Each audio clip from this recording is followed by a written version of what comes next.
our previous session we have observed one of the thermal utility called heat exchangers. Now in today's session I would like to start with the refrigerator and the air conditioning system. So let me begin with the session with the definition of refrigeration. So what do you mean by refrigeration? So you can say refrigeration is the process of maintaining temperature of any body below the surrounding temperature is known as the refrigeration. Now what do you mean by air conditioning? You can say air conditioning is the process in which we are controlling lots of parameters simultaneously, like temperature of air, then after its humidity, then after its cleanliness, then after its velocity and mass flow rate. Okay, so now I think it's clear to all that what do you mean by refrigeration and what do you mean by air conditioning. Now I would like to start with the one of the refrigeration cycle known as a vapor compression refrigeration cycle. Basically in this topic we are going to discuss only the theoretical aspect of vapor compression refrigeration system. If you observe the diagram here, you can say the vapor compression refrigeration system is consist of mainly four components. First one is the compressor, second one is the condenser, third one is the expansion valve, and the fourth one is the evaporator. Now inside all the four components, refrigerant is flowing. Now what do you mean by refrigerant? You can say refrigerant is a type of substance which is able to absorb the heat from the space to be cool. Okay. Now here let's begin cycle with point number 4.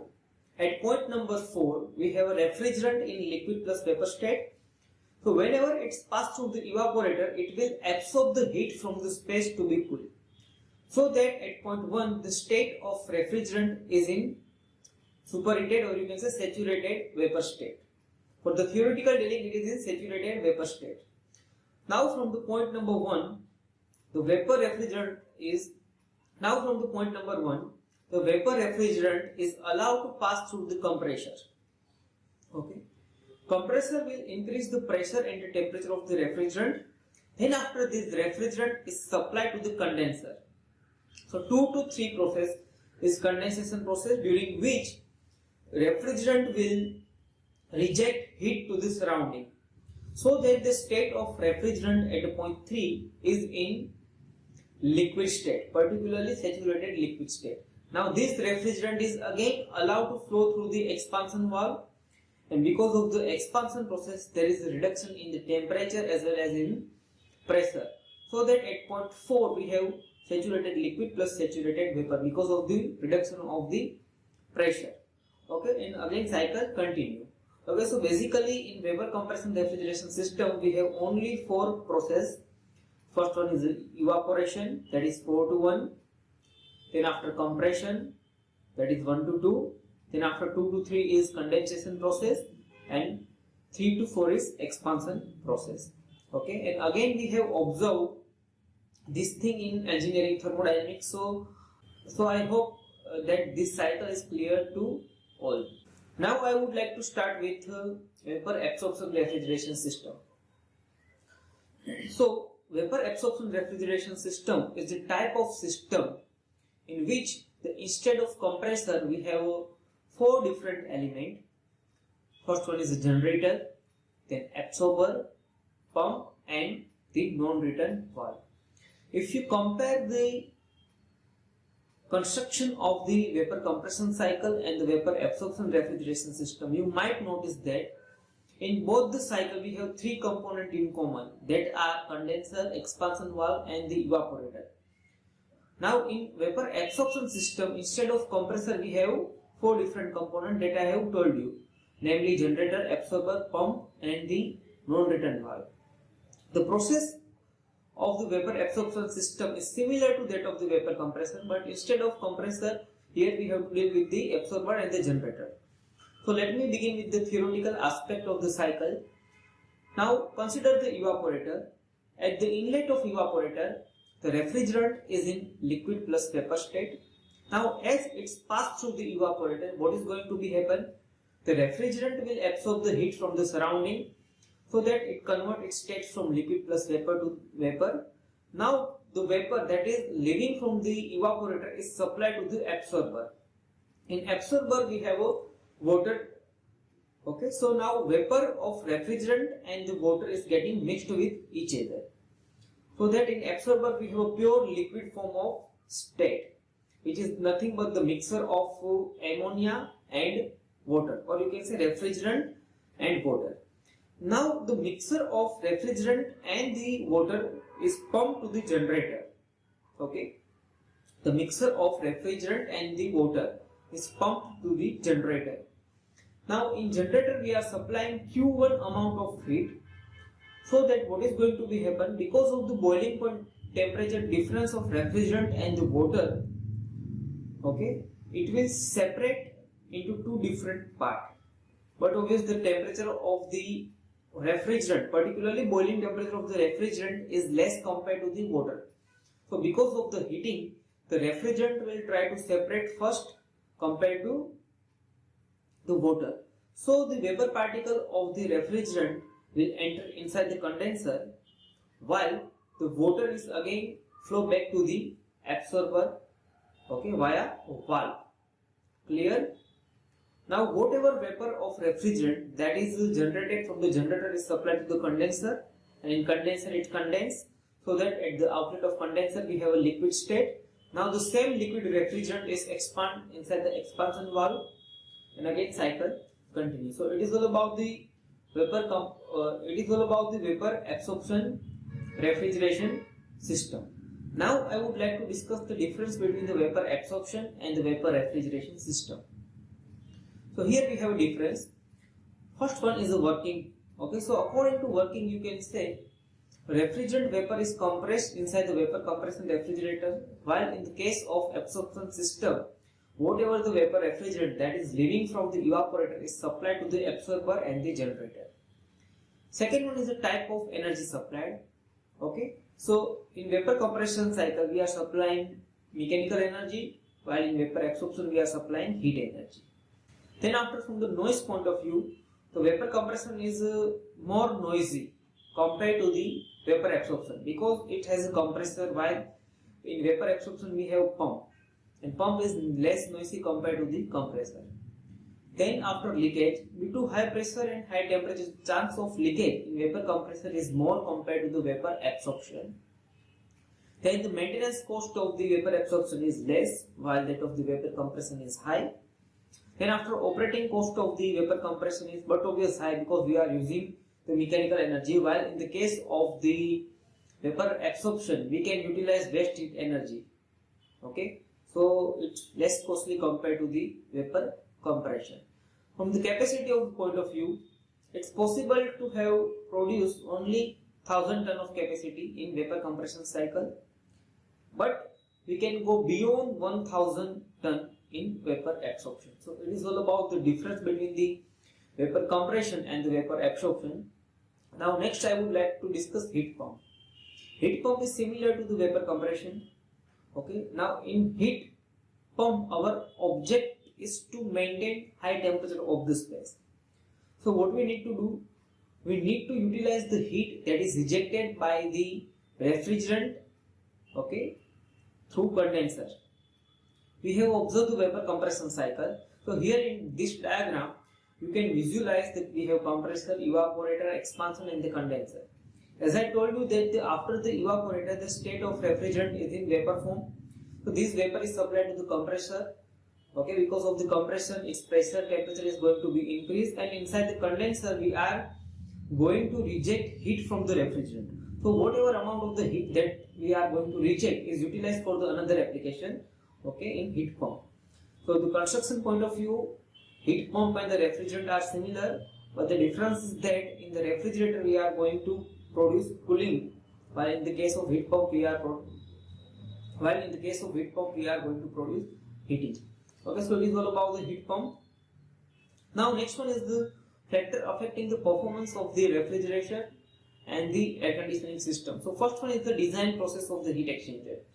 We have already observed the heat exchanger, in which we have studied the pinch analysis. So from the pinch analysis you can say if we arrange the proper network, then you can say wastage is minimized and we will achieve the maximum efficiency. And after you can say matching the capacity. Certain time what is happening that the heat load is quite high compared to the capacity of the refrigerant. At that time, but obviously the efficiency of the refrigerator is going to be reduced. For example, let's say we have a extreme large size hole, and if we are utilizing only one split AC, then this AC is not effective and its efficiency is not up to the mark, you can say. Okay.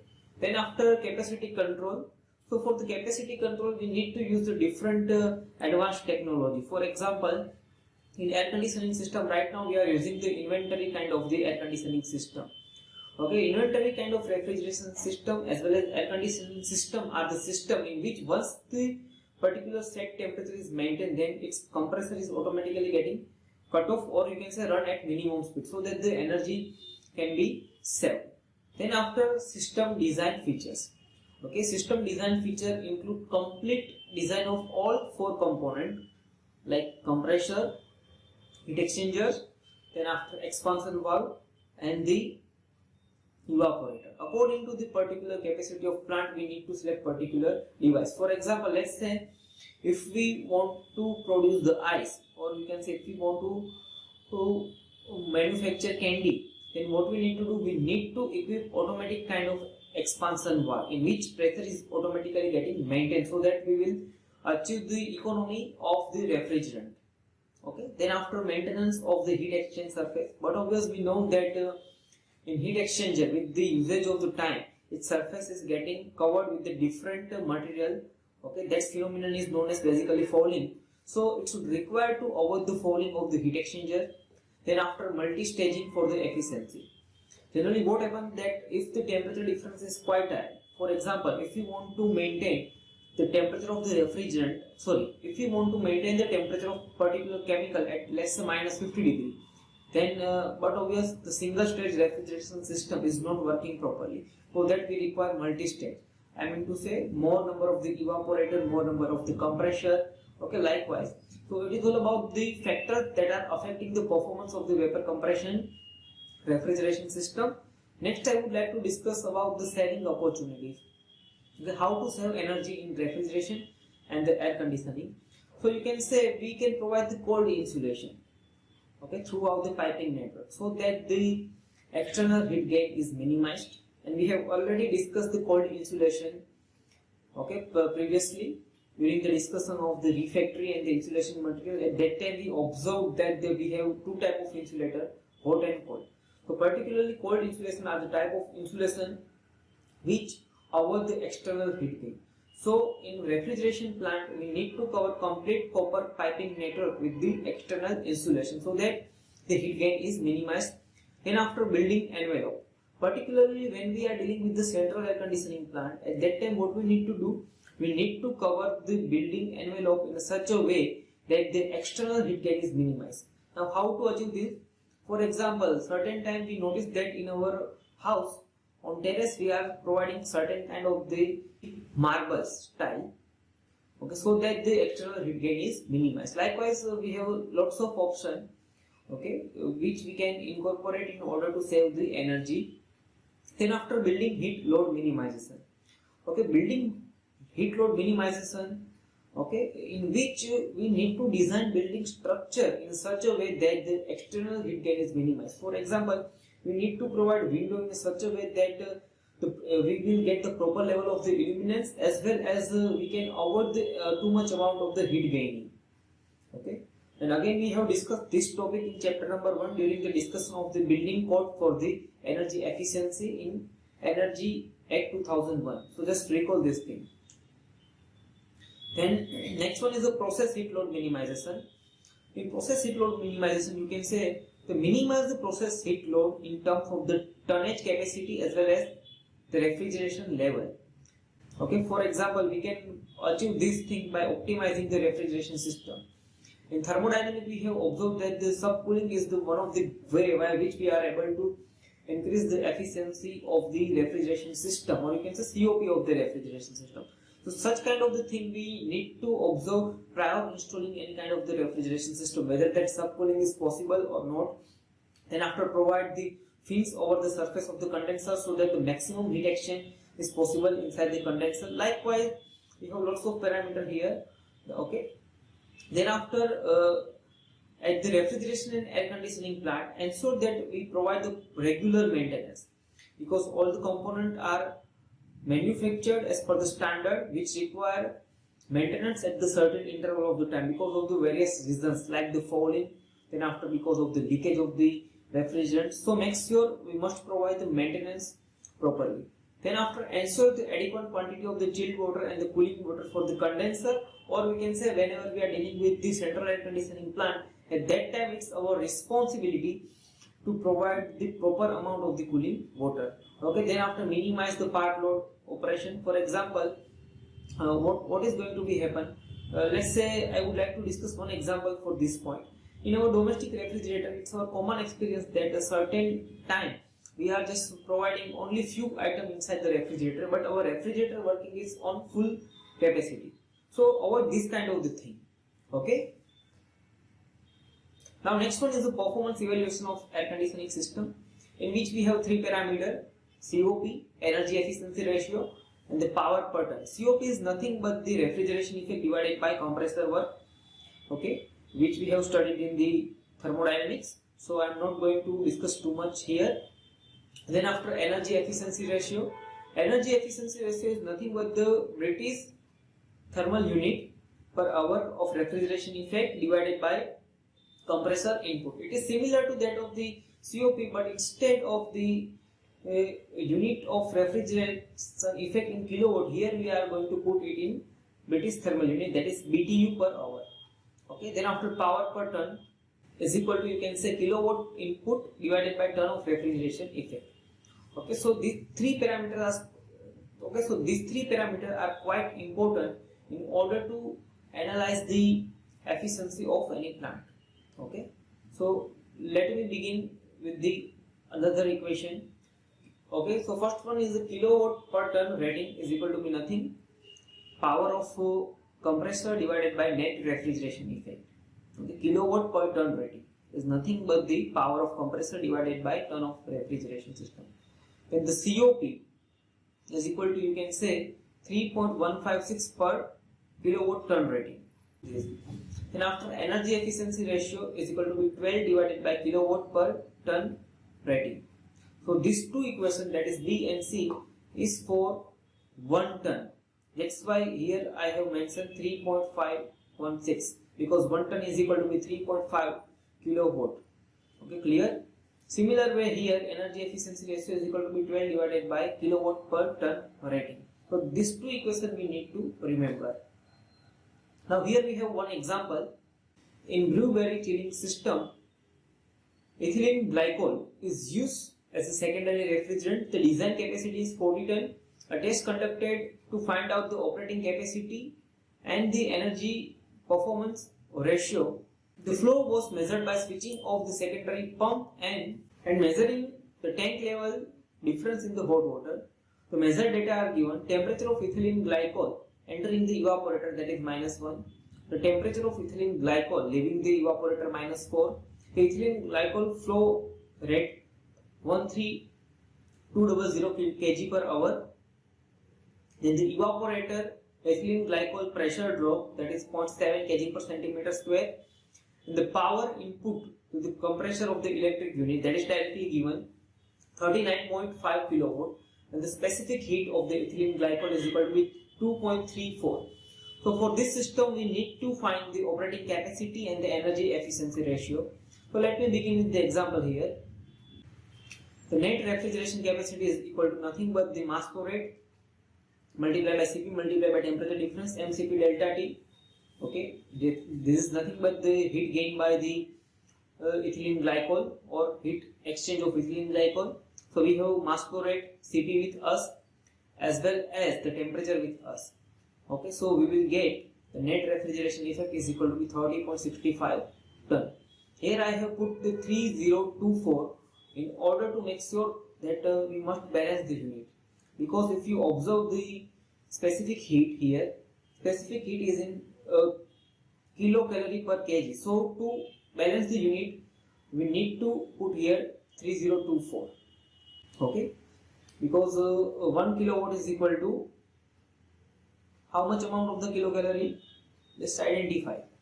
Then after, kilowatt ton rating, that is nothing but the measured power of the compressor, which is given 39.5 kilowatt, divided by net refrigeration capacity that we have found, that is 30.65. So we will get kilowatt per ton rating, which is equal to be 1.29 kilowatt per ton. Clear? Just you need to remember those equations. Okay. Now COP is nothing but the, you can say, refrigeration effect divided by compressor input. Where that equation you are able to find, but one another equation we have for 1 ton of the refrigeration effect, COP is equal to be 3.516 divided by kilowatt per ton rating. Okay, so we have 3.516 kilowatt, that is 1 ton, divided by kilowatt per ton rating, that is nothing but the your compressor power, okay, divided by your tonnage that we have find, total ton. Okay, just observe this slide. In this slide you can see kilowatt ton rating we have found is equal to be 1.29 kilowatt per ton. So just substitute, you will get COP is equal to be 2.73. Now energy efficiency ratio is nothing but the 12 divided by kilowatt ton rating. We have both the data with us, that is kilowatt ton rating as well as the COP. So just substitute, you will get energy efficiency ratio is equal to 9.3. Clear? So next one is a star rating of the window AC and split AC, which is provided by Bureau of Energy Efficiency. So here we have a table for the split AC as well as the window AC, in which the star rating is given, okay, 1 star, 2 star, 3 star and the 4 star. If you observe the table, you may notice that here in table we have maximum ESER and minimum ESER. ESER stands for the Indian Seasonal Energy Efficiency Ratio, which is nothing but the simple energy efficiency ratio that we have found. Okay, so we have several categories. For example, let's say our energy efficiency ratio is in between 3.10 to 3.29. Then this type of air conditioning comes under the category of 4 star, particularly window AC. While for example, let's say our energy efficiency ratio is 3.10 to 3.29, then it's come under the 1 star AC in split air conditioning. So here we have a table with us, and according to the energy efficiency ratio, we have several star category. If you observe the split AC, then for the split AC, in order to have 5 star rating, it should require to obtain the minimum energy efficiency ratio is equal to be 4.05. Okay, and for the similar for the window air conditioning, in order to have a 5 star AC, we require to maintain energy efficiency ratio minimum, that is 3.30. So here we have table based on this rating. Okay, we can decide whether the particular air conditioning system is having a 3 star or you can say 4 star or 5 star. Okay, and this rating is given by the Bureau of Energy Efficiency. So it is one of the standard rating, okay, which is applied all over the India.